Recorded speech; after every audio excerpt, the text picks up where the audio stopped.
weapons just a few hundred miles from Russia's capital. It's a clear threat to Russia's national security, and it must be opposed at all costs. It is no different than nuclear weapons in Cuba. The timing of the announcement is particularly troubling, as it only adds to the tensions between the two superpowers. President Medvedev made this statement after hearing of Poland's decision. The decision clearly demonstrates everything we have said recently. The deployment of new anti-missile forces in Europe is aimed at the Russian Federation. It was President Ronald Reagan, the darling of the neoconservatives, who decided to remove short-range nuclear weapons from the European theatre. Now, ironically, it is his ideological heir, George W.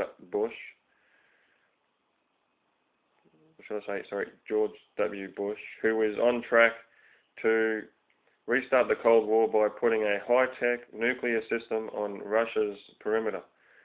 The younger Bush has already broken his father's commitment to Mikhail Gorbachev to never expand NATO beyond Germany. Presently, Bush is pushing to gain NATO membership for two former Soviet states, Ukraine and Georgia. If they are approved, then any future dispute with Russia will pit the United States and Europe against Moscow. It's no wonder Putin is trying to derail the process. The Bush administration has been planning for a confrontation with Russia for more than a year. In fact, Raw Story reported on operations that were conducted by the military on July 14, 2008, which were probably a dress rehearsal for the current conflict, according to Raw Story. US troops on Monday, July 14, began military exercises near the Russian border in ex-Soviet Ukraine and were poised to launch them in Georgia, amid tense relations between Moscow and Washington.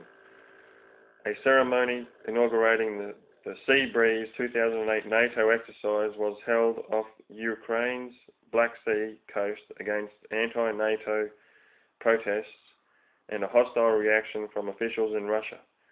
Sea Breeze 2008 includes forces from Armenia, Azerbaijan, Belgium, Britain, Canada, Denmark, France, Georgia, Germany, Greece, Latvia, Macedonia, and Turkey. The US-Georgia joint exercises will be held at the Vaziani military base, less than 100 kilometers, 60 miles from the Russian border, with a total of 1,650 servicemen taking part. So it appears the Bush administration, working in conjunction with the Pentagon, did have contingency plans for dealing with a flare-up with Georgia.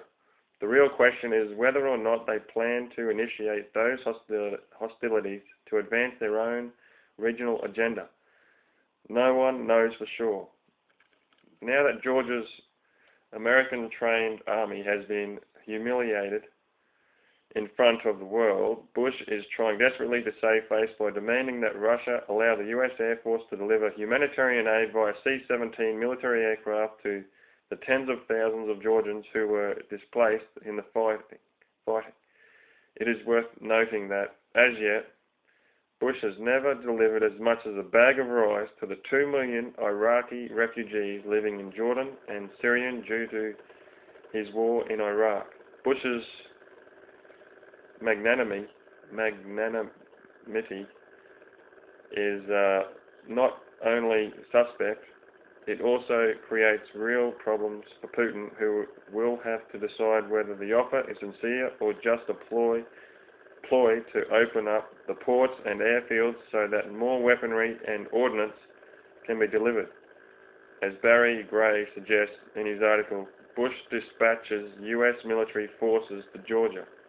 The humanitarian operation could be a scam.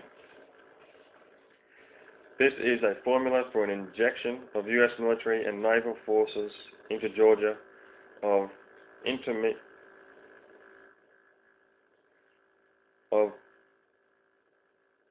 indeterminate scope and duration. It will certainly involve the presence of hundreds, if not thousands, of uniformed US military personnel on the ground and a substantial number of warships in the region. The US is introducing this military force into a situation that remains highly unstable and combustible, raising the possibility of a direct military clash between the United States and Russia. Gray is right, but what choice does Putin have? His task is to avoid a military confrontation with the United States, while demonstrating to his European partners that their future lies with Russia, not America. That's the real goal. To achieve that, he needs to expose Bush as reckless, petulant, and incapable of being a responsible steward of the global system. Maybe Putin will have to back down at some point and swallow his pride. It makes no difference. What matters is the end game, showing that Russia is strong and dependable and will provide its European allies with oil and natural gas in a business-like manner. That's the winning hand. Meanwhile, the United States will be forced to take a long overdue look in the mirror and revisit its strategy for perennial war. Unfortunately, once the Atlantic alliance is shattered, America's lifeline to the world is kaput. Thank you, White Knights.